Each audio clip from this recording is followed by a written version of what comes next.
తాకట్టులో ఉన్న బంగారాన్ని విడిపించి ఆ రోజున మార్కెట్ ధర కట్టి మిగిలిన డబ్బును మీకు అందిస్తుంది కొమ్మూరి గోల్డ్.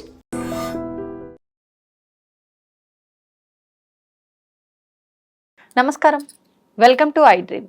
ధర్మ మార్గం విత్ విజిత కార్యక్రమానికి స్వాగతం.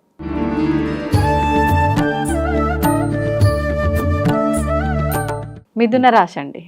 ఇప్పుడు మిథున రాశి వారికి ఏ విధంగా ఉందో మనం తెలుసుకుందాం.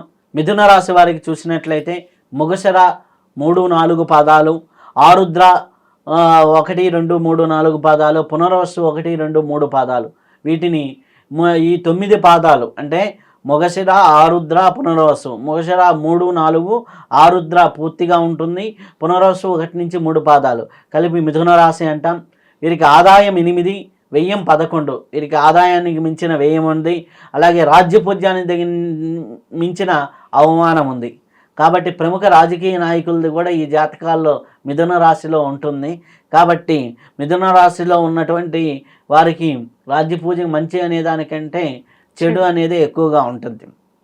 అలాగే ఆదాయం పరంగా చూసుకుంటే ఓవరాల్గా బాగుంటుంది, ఖర్చులు చాలా అధికంగా పెరిగేదానికి ఆస్కారం ఎక్కువగా ఉంది.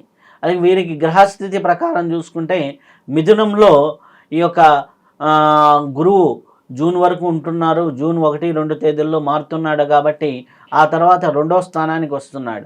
గురువు 2వ స్థానంలో రావటం వల్ల మంచి అవకాశాలు, ఆదాయ అవకాశాలు పెరుగుతాయి, పొదుపు పెరుగుతుంది, గురుబలం అనేది బాగానే ఉంటుంది. అలాగే శని భగవానుడు 10వ స్థానంలో ఉన్నాడు కాబట్టి వృత్తిలోనూ బాధ్యతలు పెరుగుతాయి, క్రమశిక్షణతో పనిచేస్తే ఎదుగుదల ఉంటుంది. ఆ తర్వాత కొద్దిగా జూలై టు డిసెంబర్ మధ్యలో శని వక్రస్థాన సంచారం ఉంది, అంటే వక్రంగా వెనక్కి వస్తున్నాడు. అప్పుడు పనుల్లో ఆలస్యాలు, వీళ్ళకి ఇబ్బందులు కలిగేదానికి ఆస్కారం ఎక్కువగా ఉంది. ఆ తర్వాత రాహు కేతువులు చూస్తే కేతువు 3వ స్థానంలోను, అలాగే 9వ స్థానంలో రాహువు సంచారం ఉన్నారు కాబట్టి పని ఒత్తిడి ఎక్కువగా ఉంటుంది. ఆ తర్వాత అదృశ్యాన్ని పెరుగుతూ ఉంటాయి కానీ పని ఒత్తిడి, మానసిక ఒత్తిళ్ళు, ఆర్థిక ఒత్తిళ్ళు కొద్దిగా ఎక్కువగా కనిపిస్తూ ఉన్నాయి. ఓవరాల్గా చూసినట్టయితే గత సంవత్సరం కంటే కొద్దిగా మంచి ఫలితాలే వస్తాయి. తెలివితేటలు అలాగే పెరుగుతాయి. అలాగే ముందుకి వెళ్ళేటప్పుడు ప్రణాళికాబద్ధంగా వెళ్తే చాలా బాగుంటుంది. భార్యాభర్తల సహకారం అనేది లభిస్తూ ఉంటుంది కాబట్టి అన్యోన్యమైనటువంటి సహకారంతో, కుటుంబ సహకారంతో ముందుకు వెళ్తూ ఉంటారు. ఈ రాశిలో ఉన్నటువంటి వివిధ వృత్తుల వారికి ఏ విధంగా ఉంది అంటే ఉద్యోగం చేసేవారికి ప్రమోషన్స్ పెరిగే అవకాశం ఉంటుంది. బ్యాంకు, ఫైనాన్స్ రంగము, మార్కెట్ రంగములో వారికి రాణిస్తారు. ప్రభుత్వ, న్యాయ, వాణిజ్య రంగాల్లో వారికి మంచి ఫలితాలు ఉంటాయి. అలాగే జూలై టు డిసెంబర్ మధ్యలో బ్యాంకింగ్ అకౌంట్స్లో కొద్దిగా తారుమారు అయ్యేదానికి అవకాశం ఉంటుంది. అంటే ఇప్పుడు అనేక రకాలుగా అకౌంట్స్లో డబ్బులు వేయటము, స్కామ్స్, ఇటువంటి వాటిల్లో కొద్దిగా జాగ్రత్తగా ఉండాలి. కొద్దిగా దొంగతనాల విషయంలో కూడా కొద్దిగా అప్రమత్తంగా ఉండాలి. ఇళ్లలో ఏమీ పెట్టుకోకుండా బ్యాంకు లాకర్లో పెట్టుకుంటే మంచిది. అలాంటి కొద్దిగా జాగ్రత్త వహిస్తూ ఉంటే మంచిది. అలాగే వ్యాపార విషయానికి వచ్చేసరికి వ్యాపారంలో కుటుంబ సహకారం అనేది ఉంటుంది. 1 కంటే ఎక్కువ ఆదాయ మార్గాలు ఉంటాయి. భూమి, ఇళ్ళ ద్వారా అంటే ల్యాండ్స్ ద్వారా, ఇళ్ళ ప్లాట్ల ద్వారా లాభాలు పొందేదానికి ఆస్కారం ఎక్కువగా ఉంటుంది. జూన్ తర్వాత కొత్త వ్యాపారాలు ఏమైనా ప్రారంభిస్తే దానివల్ల కొంతవరకు అనుకూలమైనటువంటి ఫలితాలు పొందేదానికి ఆస్కారం ఎక్కువగా ఉంది. అలాగే సినిమా రంగం వాళ్ళకి, రచనా రంగం వారికి ఎలా ఉంటుంది అంటే సినిమా రంగం వారికి ఆదాయం పెరుగుతుంది, పేరు ప్రతిష్టలు పెరుగుతాయి. విదేశాల్లో పరిశోధన ఇట్లాంటి వాటిపైన కూడా ఆసక్తి కలిగిన వారికి మంచి ఇదే కలుగుతుంది, మంచి పాజిటివ్ రిజల్ట్సే ఉన్నాయి. విద్యార్థుల విషయానికి వచ్చినప్పుడైతే జ్ఞాపశక్తి బాగుంటుంది, పోటీ పరీక్షల్లో బాగా రాణిస్తారు. ఉన్నత విద్యకు అనుకూలమైనటువంటి పరిస్థితుల్లో మిథున రాశి వారికి కనిపిస్తున్నాయి. అలాగే కుటుంబ జీవనం ఏ విధంగా ఉంటుంది అన్నప్పుడు వివాహాది శుభకార్యాలు జరిగేదానికి అవకాశం ఎక్కువగా కనిపిస్తుంది. కుటుంబంలో ఆనంద వాతావరణం అనేది ఎక్కువగా ఉంటుంది. పెద్దల పట్ల గౌరవ మర్యాదలు పెరుగుతాయి. తల్లిదండ్రులు కొంత దూరంగా ఉండే పరిస్థితి కూడా ఉంటుంది. ఉద్యోగరీత్యా ఏదైనా విదేశాలకు వెళ్ళడం ఇట్లాంటి అవకాశాలు పెరుగుతూ ఉంటాయి. ఆర్థిక పరిస్థితి ఏ విధంగా ఉంది అంటే ఆదాయం బాగానే ఉంటుంది, గతం కంటే ఎక్కువగా బాగానే మంచి ఫలితాలు ఉన్నప్పటికీ విలాసవంతమైన విషయాల్లో జాగ్రత్త వహించకపోతే ఆర్థికంగా నష్టపోయేదానికి అవకాశం ఎక్కువగా ఉంది. కాబట్టి విలాసవంతమైనటువంటి విషయాలలో మీరు జాగ్రత్తగా వహించండి. ఇది నాకు అవసరమా అనే విషయాన్ని గుర్తించి ఏదైనా సరే ఇది ఇంత ఖర్చు పెట్టడం అవసరమా అనే క్వశ్చన్ వేసుకుంటూ ఈ యొక్క సంవత్సరం అంతా కూడా సాగిపోతూ ఉంటే చాలా అద్భుతంగా ఉంటుంది. అలాగే ఆరోగ్య విషయంతో పోలిస్తే మెరుగైన ఫలితాలే ఆరోగ్యపరంగా ఉంటుంది.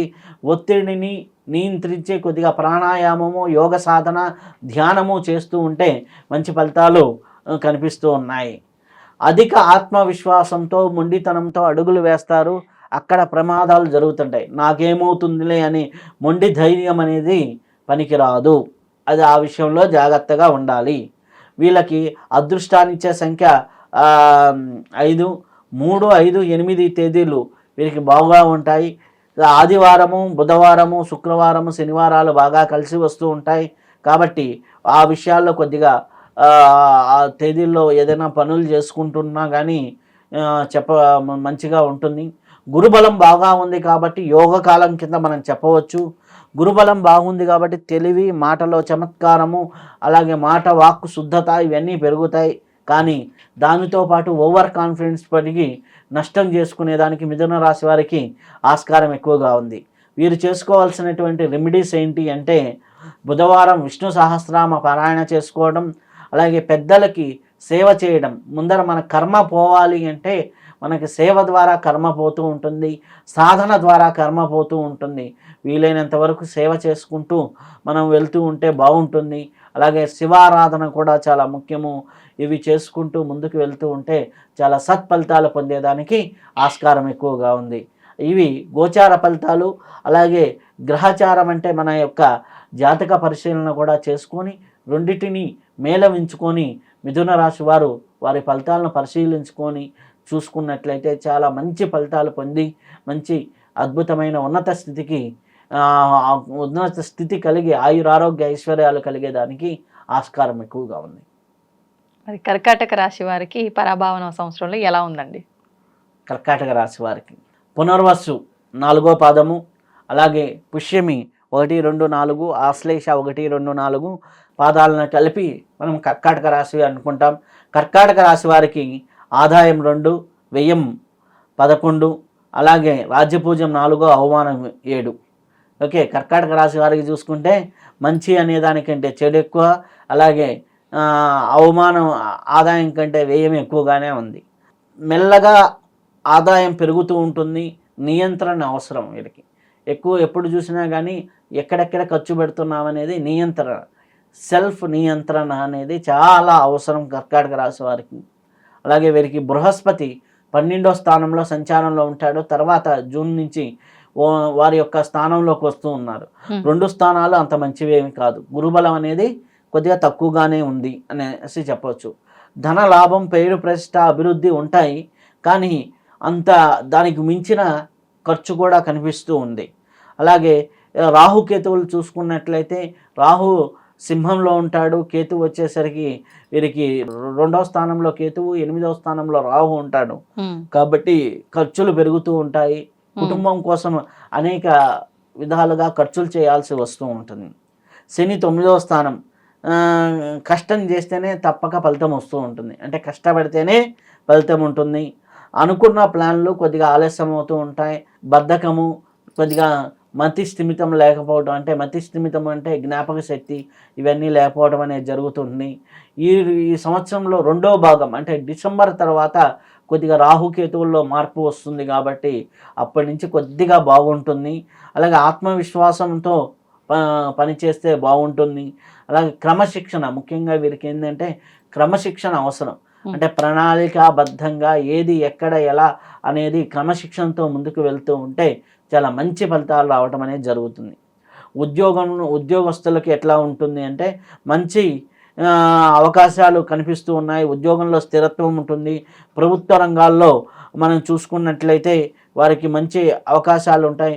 విదేశీ ఉద్యోగ ప్రయత్నాలు చేస్తున్న వారికి చాలా మంచి ఫలితాలు వస్తాయి. ఎందుకంటే వ్యయస్థానంలో గురువు ఉన్నాడు కాబట్టి విదేశీ యానం అనేది 12వ స్థానం సూచిస్తూ ఉంటుంది. కాబట్టి విదేశీ ప్రయాణాలు అనుకున్న వారికి విదేశీ ఉద్యోగాలకి బాగా ఉంటుంది. మంచి పదవులు పొందుతూ ఉంటారు. రాజకీయ నాయకులు మంచి గౌరవం పరమైనటువంటి ఫలితాలు పొందేదానికి అవకాశం ఎక్కువగా ఉంది. వ్యాపార రంగంలో, ముఖ్యంగా వ్యాపార రంగం ఆదాయంగానే ఉంటుంది. కొన్ని లాభాలు వస్తున్నప్పటికీ మీరు చేస్తున్నటువంటి ఎగుమతి దిగుమతుల్లో కొన్ని ట్రాన్సాక్షన్స్ కొన్ని ఇబ్బందులు పెట్టేదానికి అవకాశం ఎక్కువగా ఉంటుంది.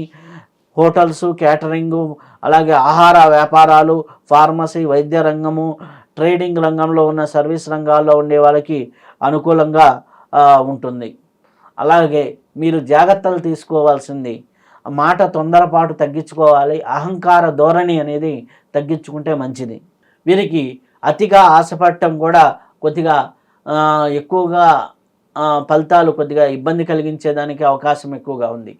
అలాగే విదేశీ యోగాలు చూసినవి, విదేశీ విద్య కానీ, విదేశీ ఉద్యోగం కానీ, దూర ప్రాంతాల ప్రయాణాలు కానీ అన్నీ కూడా అనుకూలమైనటువంటి ఫలితాలే కనిపిస్తున్నాయి. కుటుంబ వాతావరణానికి వచ్చేసరికి ఎటువంటి ఫలితాలు ఉన్నాయి అంటే, కుటుంబ వాతావరణం మంచిగానే ఉంటుంది. బంధువులతో సంబంధ బాంధవ్యాలు మెరుగుపడతాయి. శుభకార్యాలు జరిగేదానికి అవకాశం ఎక్కువగా ఉంది. అలాగే ఆరోగ్య విషయంలో కడుపు, కాలేయము, అలాగే ఛాతీ, ఊపిరితిత్తులు, ఆస్తమా వంటి ఇటువంటి వ్యాధులు ఉన్నవారు కొద్దిగా జాగ్రత్తగా ఉండాలి. నిద్రలేమి అనేది ఎక్కువగా ఇబ్బంది పడుతుంది. కొద్దిగా షుగర్, బీపీలు ఉన్న వాళ్ళు కొద్దిగా జాగ్రత్తగా చెక్ చేసుకుంటూ ఉంటే చాలా మంచి ఫలితాలు ఉంటాయి. వైద్యుని సలహా అనేది తీసుకుంటూ ఉండటం అనేది అవసరం. అలాగే పరిహారాలు వీళ్ళకి ఏం చేసుకుంటే మంచిది అన్నప్పుడు వీరికి సర్పసుత్త పారాయణ అనేది చాలా మంచి ఫలితాలు ఉంటుంది. అలాగే సుబ్రహ్మణ్యేశ్వర స్వామి ఆరాధన చేసుకుంటూ ఉంటే చాలా మంచి ఫలితాలు ఉంటాయి. వీలైనప్పుడల్లా రావి చుట్టూ ప్రదక్షిణ చేస్తూ ఉన్నా, అలాగే దత్తాత్రేయుని ప్రదేశాలు దర్శనం చేసుకుంటున్నా, దత్త పూజ చేసుకుంటూ ఉన్నా చాలా మంచి ఫలితాలు కలిగేదానికి ఆస్కారం ఎక్కువగా ఉంది. ఈ రెమెడీలు పాటిస్తూ ఉండండి. అలాగే జాతకాన్ని పరిశీలన కూడా చేయించుకొని ఆ జాతక ఫలితాన్ని దీన్ని మేళవించుకోండి. ముఖ్యంగా వీరికి అదృష్టాన్ని ఇచ్చే సంఖ్యలు 2గా మనకి ఈ సంవత్సరం చెప్పబడుతుంది. శుభాన్ని ఇచ్చేటటువంటిది 11, 7 ఇటువంటి తేదీల్లో ఏదైనా పనులు చేస్తే బాగుంటుంది. సోమవారం, గురువారం బాగా కలిసి వస్తూ ఉంటుంది. ఎదుగుదల ఉండే సంవత్సరం ఇది. వ్యాపారంలో మంచి లాభాలు వచ్చే సంవత్సరం. కానీ అజాగ్రత్తతో నాశనం చేసుకునే సంవత్సరం కూడా. అంటే అజాగ్రత్త లేకుండా ముందుకు వెళ్తే జాగ్రత్త తీసుకోకపోతే చాలా ఇబ్బందులు పడే సంవత్సరంగా కూడా చెప్పబడుతుంది. ఓ పక్క జాగ్రత్త తీసుకుంటూ ముందుకు వెళ్తే మటుకు మీకు చాలా అదృష్టాన్ని ఇస్తూ ఉంటుంది. కాబట్టి ఈ సంవత్సరం అన్ని విధాలుగా బాగుందని ఆశిస్తూ మీ అందరికీ ఆయురారోగ్య ఐశ్వర్యాలు పెరగాలని కోరుకుంటున్నాను. తవ్వుతూనే శివలింగం సరే దాన్ని అట్లా కప్పేసేయండి, చూపించదండి. Krishna is there. మూర్తి పూజ కాదు, సాక్షాత్ బ్రజేంద్ర నందన భగవాన్ ఉన్నారు.